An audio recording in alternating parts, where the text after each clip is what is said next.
Thank you. Now, some perspective from the other side of the aisle. Illinois Congressman Adam Kinzinger. Congressman, before we get to the shutdown, I want to quickly start with Syria and Tulsi Gabbard's announcement on my colleague Van Jones's show. That full interview is coming up after my program, so everyone should tune in. She announced she's running for president. I saw your tweet in response, and it was, sitting high above his torture cells in Damascus, Assad is giddily crafting his wish list for the Tulsi campaign. I know what that means. I'm wondering if you might tell our audience what you meant by that.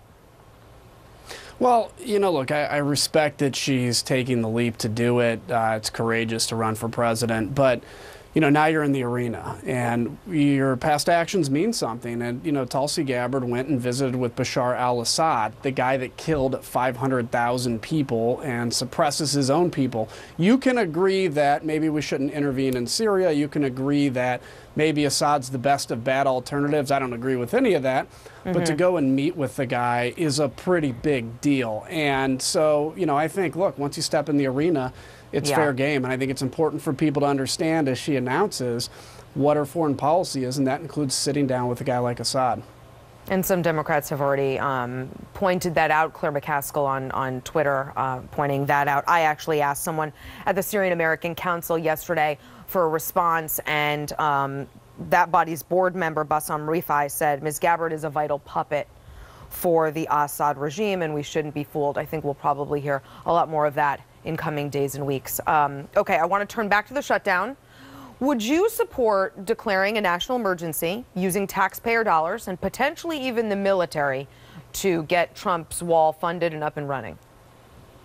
No, not really. I'd want to see if he does it. I'd want to see the details of that. You know, if it's something massive, that's different than something like when President Obama declared swine flu a national emergency. It's kind of different levels.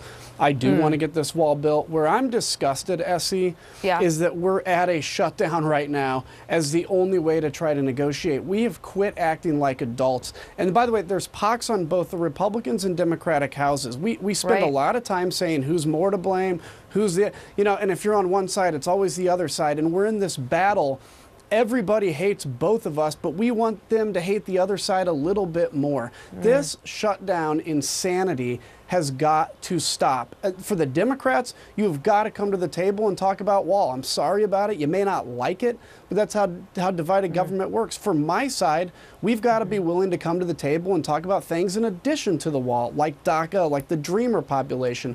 We can solve all of this if we start acting like adults, but we're acting like kids with temper tantrums who want the other side to look worse every time. We can't give the other side a win.